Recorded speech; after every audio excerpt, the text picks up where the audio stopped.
Hello, this is Dr. Dipankar Sen from Durgapur, one of the orthopedic surgeons. Today I'm going to demonstrate the technique of how to use crutches for walking. Like many other orthopedic surgeons, as I do surgeries from the lower limbs, they remain painful and people need to use crutches. And I also see patients coming from elsewhere. They have been operated, but as they walk into my room, I can see there is something grossly wrong in their technique to walk with the crutches. So I thought better I demonstrate the right technique of how to use single or double crutch during walking after any lower limb surgery.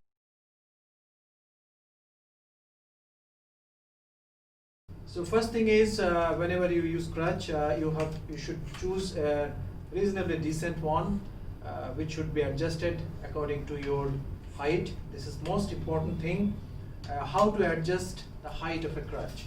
So as you are standing, your elbows are flexed by around 15-20 degrees and your hands are at the level of your upper end of the thigh, where your pocket for the trouser is.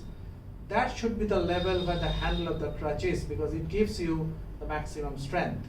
So I have adjusted my crutch exactly according to this requirement. And as I put my hand, I can keep it my side. You can see that my elbows are 15 degrees flexed and the crutch is touching onto the ground. I've done the same for the other one also. So I can just hold them comfortably together. And as I stand apart, the next important thing to talk about is the crutches should not be dead parallel to the body. Rather, they should be slightly moving outwards, so that as you move forward and backward, there's a little bit space for the body and it gives you more stability, less chances to fall.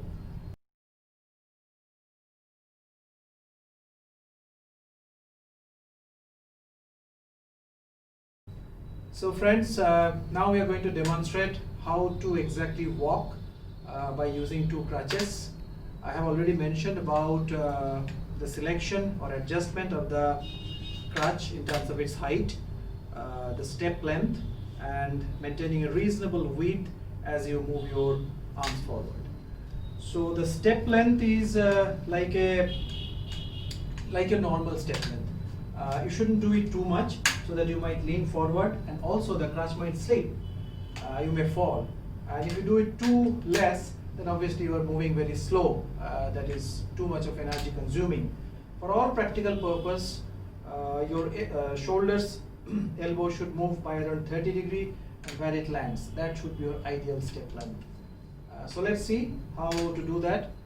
There are three ways or techniques which doctors mention while walking with dual crutch. One is completely non-weight bearing, another one is toe touch weight bearing, and the third one is progressive or full weight bearing, depending on your condition after the surgery or whatever it may be. So let's see it one by one. So we are talking about complete non-weight bearing first. So let me assume that my right leg is the operated leg, which is painful. So I'll keep it completely off the ground. So this is my starting position. The crutches move by around 30 degrees. Need to have reasonable strength in your arm muscles. And with the balance on both the crutches, the other leg should come just in between the two crutches. So I show it again. The crutches move forward. With the balance being shifted, we move forward. Let me just show you this way. It needs a bit of strength in your arm and shoulder muscles. So during your recovery, quite often the physiotherapist will say about strengthening the arm muscles. So one, and then this one comes forward. One,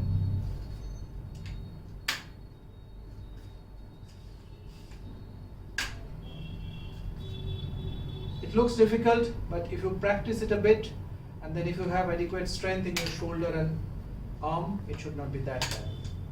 The next one is toe touch weight bearing. That means as you move, just the front of the foot, that the toes will be able to touch the ground.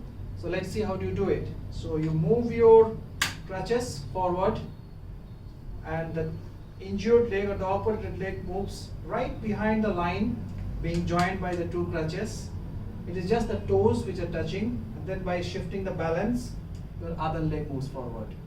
So step 1, 2, and 3. Let me show you again. Step 1, 2, and 3. 1, 2, and 3. 1, 2, and 3. So as you do this way, at the beginning you'll be looking more towards the floor, but as you get more and more practice and confidence, you should look further upward and forward so that you do not hit a wall or any obstruction or somebody. So the last bit is walking full weight bearing. That means your leg has now improved. You are allowed to put some amount of weight or even full weight on your injured leg. So again, this is the starting posture. The crutches move forward. The operated leg comes and just the toes are touching the line, joining the two crutches. And watch this time, even my heel is touching. So the weight is supported by the two crutches in the leg, and the other leg comes forward. So step 1, 2, and 3. 1, 2, and 3. 1, 2, and 3. 1, 2, 3. So this is very stable. You have probably recovered almost fully from your operation at this time.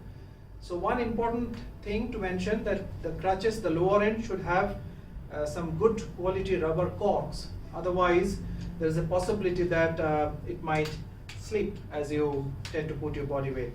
So practice a few times. Should not be that difficult. If you have any problems, just let me know.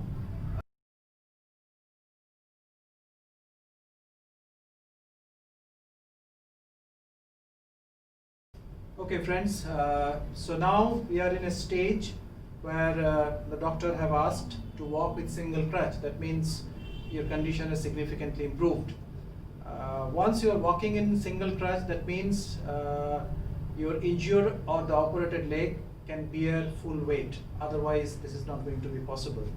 So let me assume that it is the right leg which is the operated or the painful one. So the crutch should be held always in the opposite hand. There is a lot of confusion in this, but let it be very, very clear. The crutch, when you are using a single one, must be used in the opposite hand of the injured or operated or painful leg.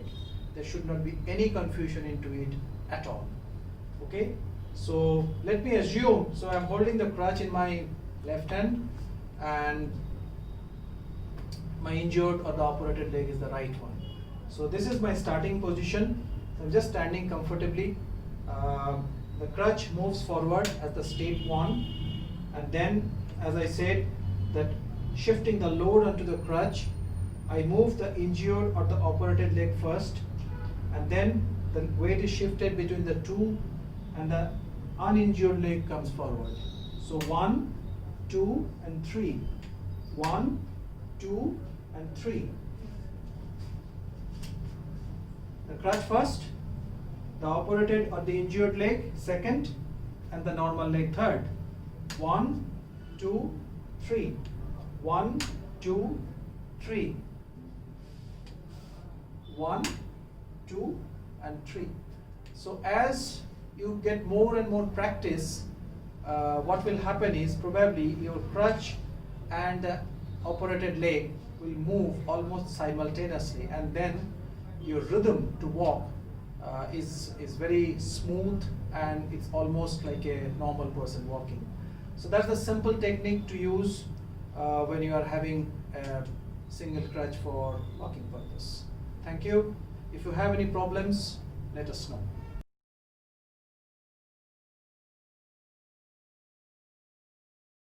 As most of us do operate on patients having some problems in the lower limb, as they go home, there is a common question: how can I go up to my bedroom, or somebody even lives in a first floor house, and there are suggestions that I will be helped by somebody to hold their shoulders.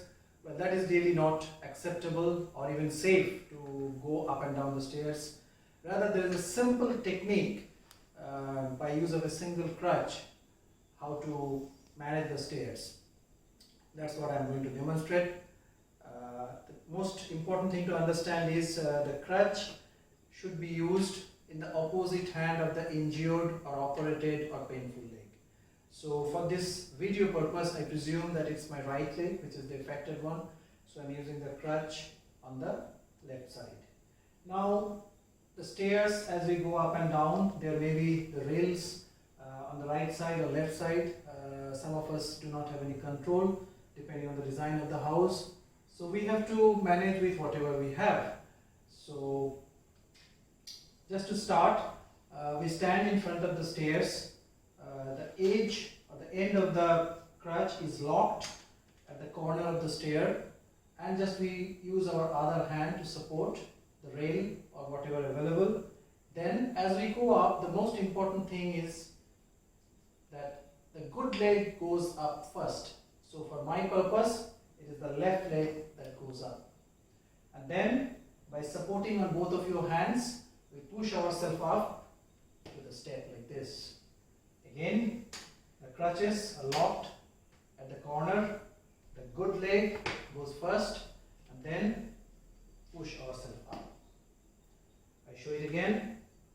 The crutch goes up, the hand moves up in a comfortable position, the good leg first, and then we push ourselves up with the opposite leg. For the last time, the crutch, the hand, the good leg first, and then by pushing ourselves, the last operated leg next. So now, as we have moved up the stairs, obviously we have to come down. Again, there is a technique. It could have been nice had we got the rails on the opposite side, but that, as I said, may not be available. So again, it's a technique. So as we stand up in the stairs, so we support with our other hand somewhere in the wall, and then the crutch goes first, supporting on these two. Now the bad leg comes first. That means my right leg will come first, and then I come down. So the hand, the crutch, the painful right leg first, and then the opposite leg. Again, the hand goes, the crutch, the painful leg, and the normal leg. For the last time, the hand, the crutch, the painful leg, and the normal leg. That's how you need to come down. It's a very simple technique. You remain totally independent. You do not need to hold somebody's shoulder, and it's safe. So just practice this for a few times. You do not need to bother about anyone. You can come back to your house and reach your room